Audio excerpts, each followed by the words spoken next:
सभी को राधे राधे, जय श्री कृष्णा भक्तों। स्वागत है आपका लड्डू जी डेली ब्लॉग में। तो आज मैं आपको लड्डू गोपाल की ऐसी लीला कथा सुनाऊंगी जिससे आप हैरान हो जाएंगे। और इस कहानी को पूरा सुनिए जिससे आपको पूरी इस कहानी का पता चल सके।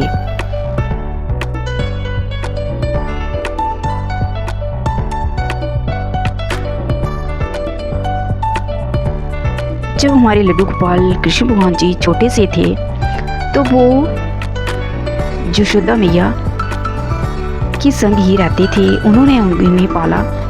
तो एक बार की बात है कि जब राक्षसों ने जहाँ यशोदा मैया और श्री कृष्ण जिस गांव में रहते थे वहाँ पर हमला किया, तो प्रभु की लीला देखिए कि प्रभु जब राक्षसों का हमला हुआ तो प्रभु यशोदा मैया की गोद में खेल रहे थे।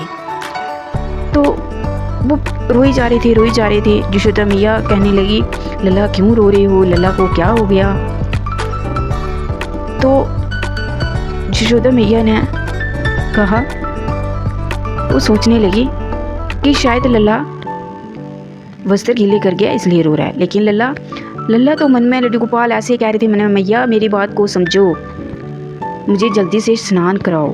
लेकिन वो स्नान कराने का उनका जो भाव था, जो उनको स्नान कराना था, उसमें हर एक चीज़ में उनका कुछ छिपा हुआ था।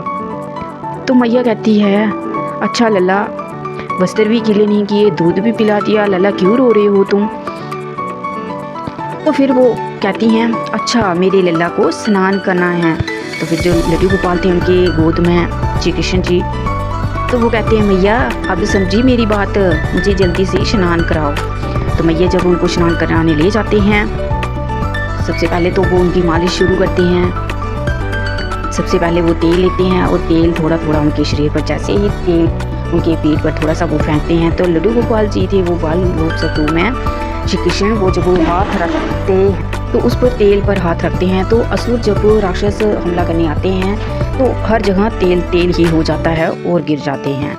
ऐसे जैसे उनकी बाजू को यशोदा मैया ऐसे उठाते हैं तो असुर को वैसे ही मार पड़ती है।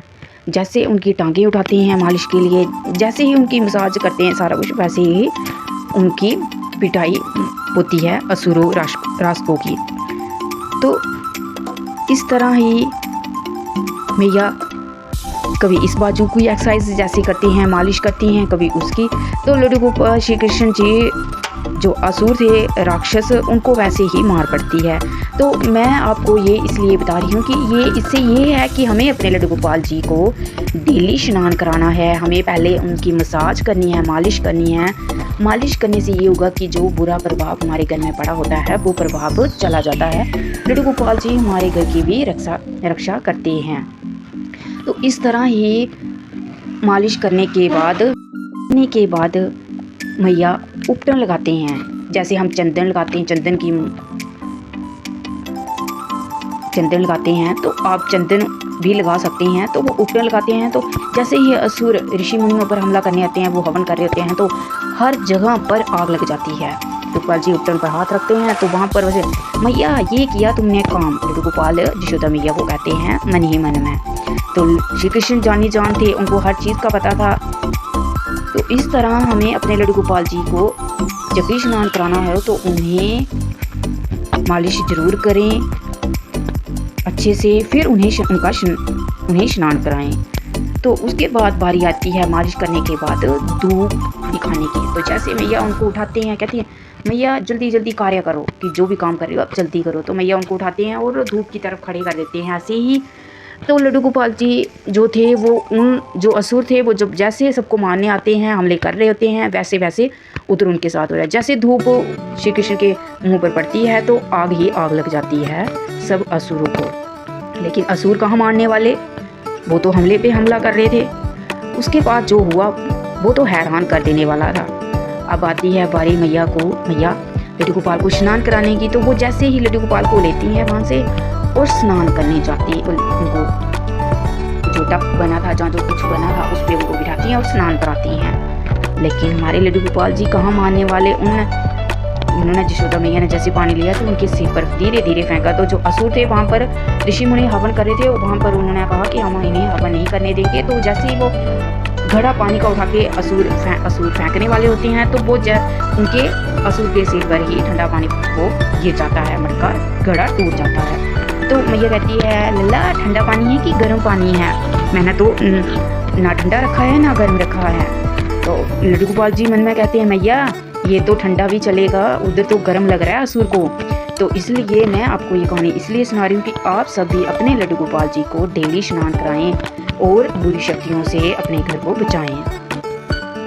तो आगे जैसे मैया स्नान करा के उनको पहुँच के टावल में लेके और अंदर लेते हैं और उनको हवन करते हैं। हवन लिया थोड़ा सा और धुआं कर दिया सारे लिए। जैसे उन्होंने इधर धुआं किया, लड्डू गोपाल ने अपनी शक्ति से सारे असुर पर धुआं किया। असुर को तो कुछ पता नहीं चला कि कहाँ वो हमला करने आए थे, कहाँ से आए हैं और कहाँ जा रहे हैं। सारे के सारे असुर भागे। तो इस गाने से हमें ये पता चला कि हम अपने लड्डू गोपाल जी की सेवा कैसे करनी है और उनको स्नान करने से पहले हमें ज़रूर मालिश करनी है, जिससे हमें हमारे घर में सुख शांति बनी रहे और बुरी जो शक्तियाँ हैं, जहाँ जो बुरे प्रभाव है वो सब दूर रहें। तो इन चीज़ों का हमें ध्यान रखना है। वीडियो कैसी लगी आपको कमेंट में ज़रूर बताएं, और जो भी मेरी वीडियो को देख रहा है प्लीज़ फुल वॉच करिए। सभी भक्तों को Radhe Radhe. Subscribe, like, share, comment ज़रूर करें। आप सब मेरी वीडियो देखोगे तो मुझे सपोर्ट मिलेगा। सभी को राधे राधे। जय श्री कृष्णा, जय श्री कृष्णा।